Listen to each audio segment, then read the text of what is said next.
আসসালামু আলাইকুম এভরিওয়ান, সোনিয়াস কিচেনের পক্ষ থেকে স্বাগতম। সোনিয়াস কিচেনের আজকের আয়োজন লোভনীয় স্বাদের শিমের বিচি দিয়ে মুরগির মাংস রান্না। আপনি যদি আমাদের চ্যানেলটিতে নতুন দর্শক হয়ে থাকেন তাহলে এখনই আমাদের চ্যানেলটি সাবস্ক্রাইব করে পাশে থাকা বেল আইকনটি প্রেস করে দিন।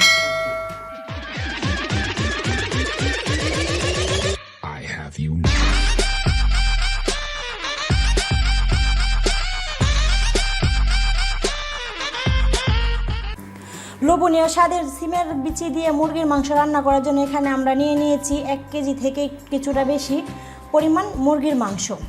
এর সাথে নিয়ে নিয়েছি 500 গ্রাম সিমের বিচি। সিমের বিচিগুলো আমরা সুন্দরভাবে খোসা ছাড়িয়ে নিয়েছি। এগুলো এখন একটু সিদ্ধ করে নিব যাতে কাঁচা গন্ধটা চলে যায়।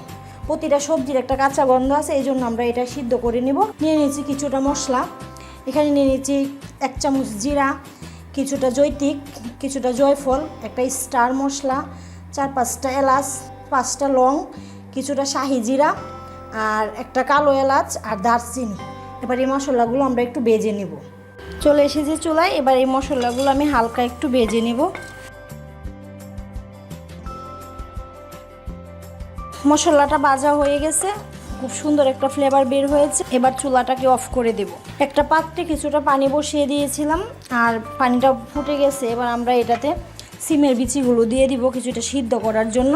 আমরা সিমের বিচিটা পুরোপুরি সিদ্ধ করব না, 70% সিদ্ধ করে নিব, কারণ রান্না করলে আবার সিমের বিচিটা সিদ্ধ হবে, এই জন্য আমরা 70% সিদ্ধ করে নিব। 70% সিদ্ধর জন্য আমাদের 10 মিনিটই এনাফ, 10 মিনিটই হয়ে যাবে। এবার এটাকে ঢাকনা দিয়ে আমি 10 মিনিট সিদ্ধ করে নেব।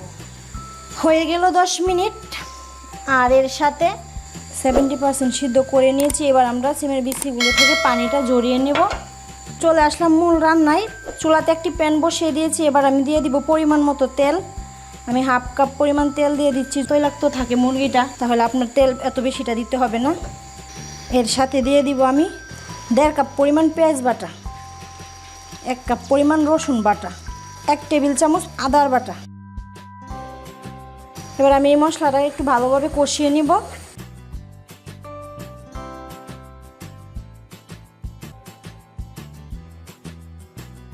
আদা রসুনের পেস্টগুলো 5 মিনিটের মতো কষিয়ে নিয়েছি। এর সাথে দিয়ে দিব পরিমাণ মতো লবণ, দিয়ে দিব 1 টেবিল চামচ মরিচের গুঁড়ো, 1 চা চামচ হলুদের গুঁড়ো। এবার এর সাথে দিয়ে দিব কিছু পরিমাণ পানি, সামান্য কিছু পানি দিয়ে মশলাটাকে একটু ভালোভাবে কষিয়ে নেব। মরিচ হলুদের গুঁড়ো একসাথে দিয়ে একটু কষিয়ে নিয়েছি। এবার আমি দিয়ে দিব এই যে মশলাগুলো আমি একসাথে পেস্ট করে নিয়েছি, এই মশলাগুলো দিয়ে দেব। এটাকে একটু আরও ভালোভাবে কষিয়ে নিব 10 মিনিটের মতো। আমাদের মশলাটা কষানো হয়ে গেছে। 10 মিনিট প্রয়োজন হয়নি, আমি 7-8 মিনিটের ভিতরে মশলাটা কষানো হয়ে গেছে। এবার এর সাথে দিয়ে দিব আমি মাংসগুলো দিয়ে দিব। তার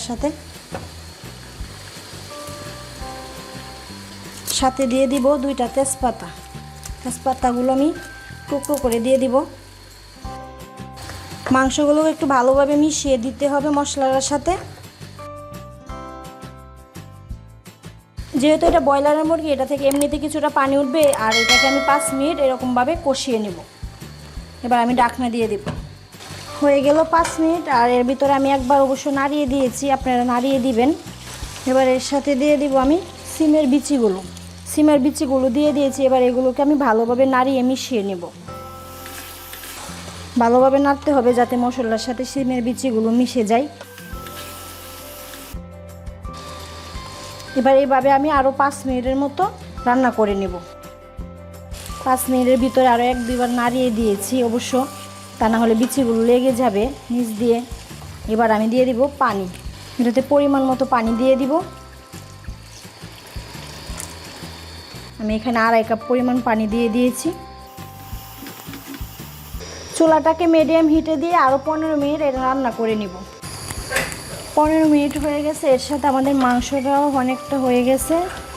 দেখতে পাচ্ছেন সিমের বিচিগুলো কিছুটা ভেঙে গেছে আর কিছুটা আস্তে আস্তে আছে। এবার এর সাথে দিয়ে দিব আমি 2 চা চামচ গরম মশলার গুঁড়ো, সামান্য পরিমাণ জিরে গুঁড়ো, এবার এটা একটু ভালোভাবে নাড়িয়ে মিশিয়ে নামিয়ে নিলেই তৈরি হয়ে গেল খুব মজাদার লোভনীয় স্বাদের সিমের বিচি দিয়ে মুরগির মাংস রান্না।